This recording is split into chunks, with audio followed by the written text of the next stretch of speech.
Adelanto was founded in 1915 by E. H. Richardson, the inventor of what became the hot point electric iron. He sold his patent and purchased land for $75,000. He had planned to develop one of the first planned communities in Southern California. The name Adelanto means progress or advance in Spanish and was first given to the post office that was established on the site in 1917. Richardson subdivided his land into 1-acre plots, which he hoped to sell to veterans with respiratory ailments suffered during World War I. He also hoped to build a respiratory hospital. Richardson never fully realized his dream, but his planning laid the foundation for the present-day city of Adelanto. Acres of deciduous fruit trees once grew in the city, which became known in the state for its fresh fruit and cider. The orchards thrived until the Great Depression, when they were replaced by poultry ranches as the wartime emergency developed early in 1941. The Victorville Army Airfield was established with the land that was given an Adelanto sphere of influence.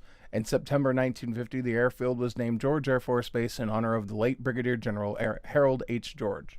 Adelanto continued as a community services district until 1970 and the city incorporated, and Adelanto became San Bernardino County's then smallest city. The city became a charter city in November of 1992.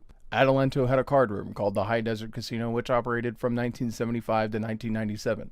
The casino was located across from City Hall at the corner of Air Expressway and U.S. Highway 395. Historically, Adelanto was a fruit-growing town. Prior to 1992, much of the economy was related to George Air Force Base. After its closure, the city began having economic difficulties. The openings of several area prisons began in 1991, and the city government approved the construction of 2 private prisons. The prisons were not required to hire people within Adelanto city limits. The city, as of 2006, collects $160,000 annually in total from the prisons within the city's limits. That year, Jimmy Devine of the San Francisco Chronicle wrote that the prisons had mixed effects in the community for 25 years. Matt Tinoco of Vice wrote that the prisons have failed to stimulate lasting growth in Adelanto, and that all ultimately ended up contributing little to the city's coffers. The privately owned Adelanto Detention Center, run by the GEO Group of the House of the Immigrant Detainees, was built in Adelanto in 1991 as a state prison. In 2014, when a private developer proposed another prison, the City Council approved the development in agreement with the private developer that under California subdivision law allows the city to negotiate terms to provide additional benefits.